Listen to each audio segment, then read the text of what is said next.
Kemudian ini Kiai Sadli, saya kasih nama Kiai Sadli Sabtorenggo. Ini jenis perkutut guling murio. Guling murio saya dapat dari Kudus, dari Terah Sunan Kudus ya Gus Odi itu ya, dari Terah Sunan Kudus. Dalam cerita riwayatnya adalah perkutut yang koloninya ketika itu konon dipelihara oleh Sunan Kudus dan Sunan Murio. Jadi ketika saya mendapatkan meminang perkutut ini, tokoh-tokoh perkutut Jawa lokal dalam ini gemparkan Pulau Jawa ini Kiai Sadli ini, karena kalau sudah bunyi 1 jam, 1,5 jam bunyi nggak pernah berhenti. Assalamualaikum warahmatullahi wabarakatuh. Kembali lagi di channel Perkutaji. Tadi adalah sedikit cuplikan tentang perkutut guling muria yang sekarang ini dimiliki oleh Ketua Palsi yang diberi nama Kiai Sadli. Di perkutut guling muria tersebut awalnya adalah milik salah satu sesepuh perkutut lokal alam di Kudus yang kemudian diboyong Ketua Palsi atau di mahar Ketua Palsi yang diberi nama Kiai Sadli. Jadi Kiai Sadli itu adalah salah satu guru Sunan Muria yang makamnya juga berada di Pegunungan Muria. Sampai sekarang makam Kiai Sadli banyak diziarahi oleh orang-orang. Berbicara tentang perkutut lokal alam guling muria, mari kita belajar bersama-sama tentang ciri mati atau pakemnya.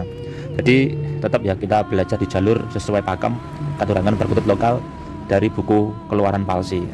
Sekali lagi saya mengingatkan kepada panjenengan semua untuk belajar katurangan yang sesuai pakem saja, karena memang ada pakemnya. Alangkah baiknya kita belajar yang benar dan sesuai pakem, karena memang pakem diciptakan oleh leluhur kita supaya kita dapat membedakan mana yang pakem A, pakem B, pakem C. Jadi kita tidak keluar jalur sesuai dengan pakem yang asli. Langsung saja kita ke contoh burungnya. Ini perkutut guling muria.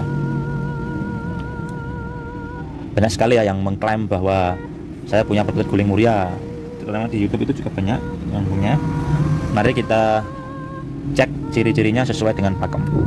Yang pertama, menurut pakem, cirinya sama dengan perkutut Satrio Pinayungan. Jadi ini perlu digarisbawahi bahwa pakemnya itu seperti perkutut Satrio Pinayungan. Jadi ada bulu putih di ubun-ubunnya. Yang kedua, mempunyai ules agak silver. Jadi ini yang membedakan. Jadi ini tambahan. Ulesnya seperti ini, agak silver. Selanjutnya, perawakan lebih priayi.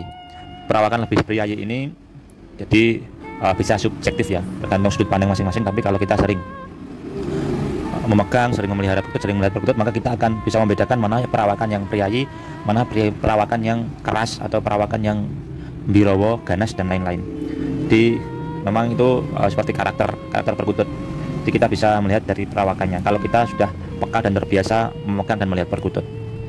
Yang keempat, garis belakang mata terlihat lembut, semakin ke belakang semakin melengkung dan semakin lebar garisnya. Jadi yang dimaksud adalah garis ini ya, garis putih tipis ini.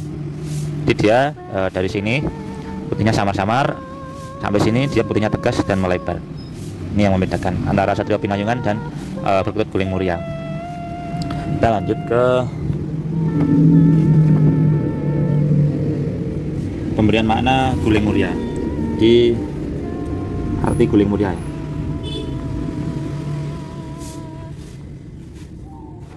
Guling itu artinya pusaka, dan muria kepunyaan Sunan Muria.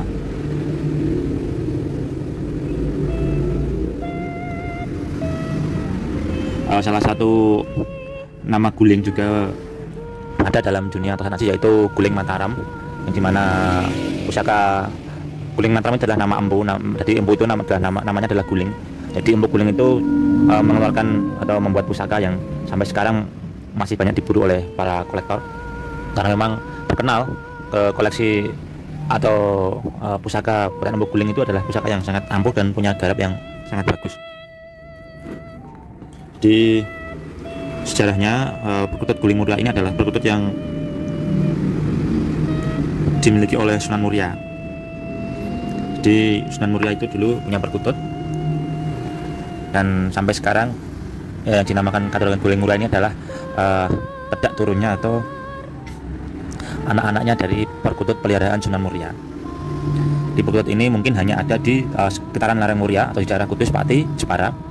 Bisa ditemukan di daerah sana atau perkutut lokal sana. Jadi perkutut guling muria yang sekarang adalah perkutut yang punya genetik dari perkutut Sunan Muria. Jadi tidak semua perkutut endemik di sekitaran Muria disebut perkutut guling Muria, karena memang ada ciri matinya seperti yang saya utarakan tadi. Kita ke sisi esoterinya atau tuahnya. Di tuah ini mohon maaf bagi yang tidak sepaham atau tidak suka dengan tuah, boleh di skip. Di konon kepercayaannya, siapa yang memelihara perkutut ini, yang pertama dimudahkan rezekinya,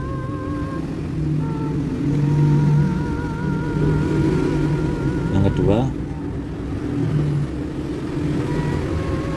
tentram rumah tangganya,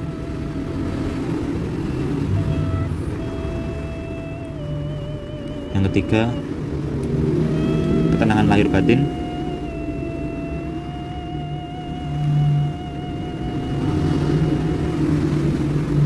serta keempat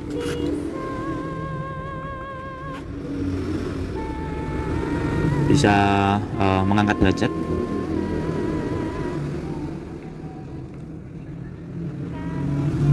Yang kelima,